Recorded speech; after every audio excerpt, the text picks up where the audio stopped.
Eu acho que o direito agora ele está enfrentando alguns dilemas para ver como que a gente vai resolver todos esses avanços e adequação aí aos novos tempos. Para a gente rever como o direito autoral trata da questão da autoria ou o que exatamente precisa ser protegido. O que faz com que a propriedade intelectual, muitas vezes, possa manifestar-se, revelar letra morta, por exemplo. Desde que a gente sempre tenha clareza sobre aquilo que está sendo criado e os limites que a gente deseja.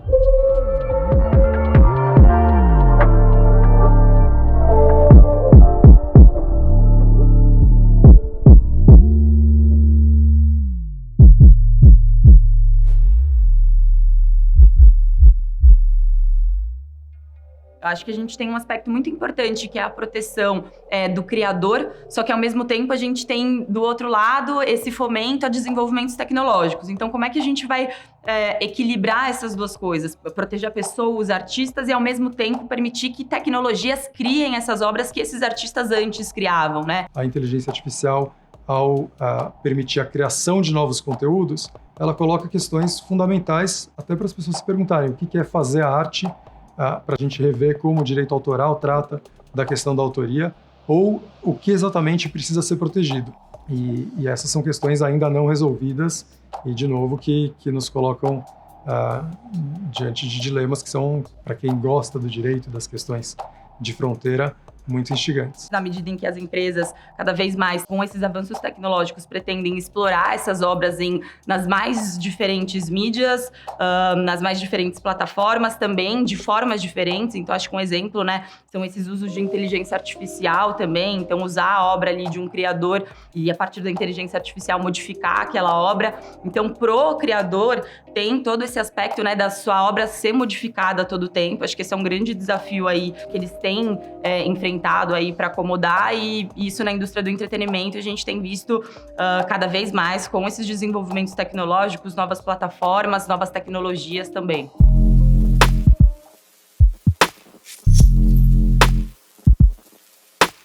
Eu acho como as tecnologias que a gente vem discutindo colocam desafios para várias áreas do direito, elas em particular colocam quase que um checkmate na propriedade intelectual. Elas ameaçam fortemente os fundamentos da propriedade intelectual e é olhando para os motivos pelos quais surgiram os direitos de propriedade intelectual que a gente pode se orientar para o futuro.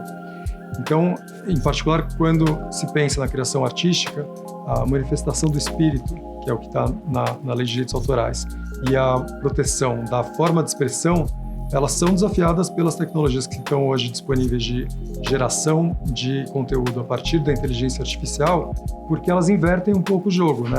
A inovação está em fazer uma pergunta, está em descrever o resultado desejado.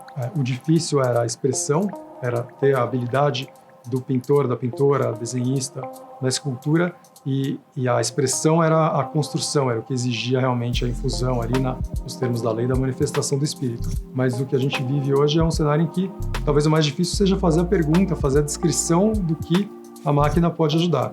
E aí, quando a máquina é usada para assistir o trabalho humano, ela no fundo está cumprindo um papel que a gente já conhece tradicionalmente, né? Quando eu peço uma base de bateria para acompanhar a música, mas a minha guitarra dá a inovação ali, eu crio a melodia em cima da minha guitarra, tem um solo.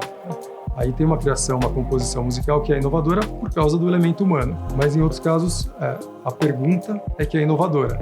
E aí fica um pouco a inquietação, né? Será que a propriedade intelectual deveria então passar a proteger as perguntas? Hoje, o campo do direito em que a gente sente de maneira mais direta e muito flagrante essa interferência da inteligência artificial está justamente na criação autoral. Essas narrativas todas são narrativas do humano ou programadas pelo humano. Então, existem uma série de discussões sobre a clareza da identificação daquilo que é criado, por exemplo, por inteligência artificial. E aí as questões mais polêmicas ligadas a direitos de personalidade, a possibilidade de você criar imagens novas que não aconteceram de maneira histórica por uma pessoa que já se foi. Os efeitos disso na memória humana, os efeitos disso na interação com o ser humano. E, por outro lado, que desejo nós temos, né, em relação a isso? A nossa capacidade de criar narrativas sempre existiu, com ou sem as novas tecnologias. A gente deve usar as tecnologias como aliadas para aquilo que a gente busca, desde que a gente sempre tenha clareza sobre aquilo que está sendo criado e os limites que a gente deseja. Uma discussão central para a questão da inteligência artificial aplicada às inovações, sejam artísticas, sejam científicas, é, sem dúvida, o campo da originalidade. E a originalidade pode estar em passos mínimos. Tem uma discussão enorme hoje, inclusive, sobre o quanto que a arte precisa não ter uma definição estanque e o quanto que a morte do autor, anunciada já há muitas décadas, não vai chegar de jeito nenhum.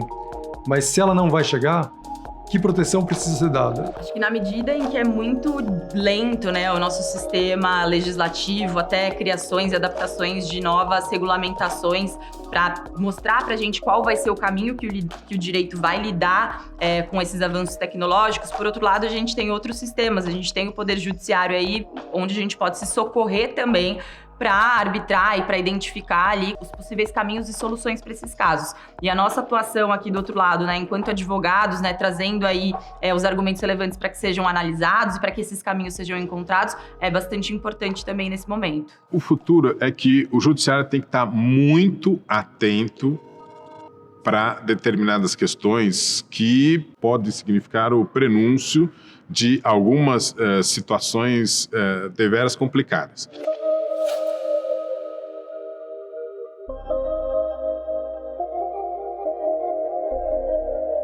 Porque a propriedade intelectual, ela lida com alguns princípios, algumas exigências, né?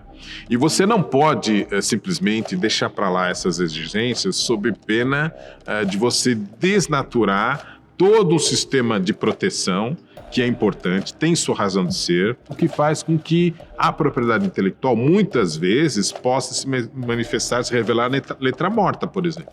Não é só para proteger a exclusividade, o ganho econômico. A propriedade intelectual não se resume a isso. É porque ele tem aquele privilégio, é porque ele pode obter uma contrapartida em relação àquilo que ele produziu, que ele vai continuar produzindo, que ele vai continuar ofertando algo interessante para a humanidade. A partir do momento em que se resolver abolir esse tipo de coisa, não vai ter quem se prontifique a produzir essas belezas, essas utilidades, essas técnicas, enfim, a qual a sociedade toda precisa, evolui e progride a passos largos.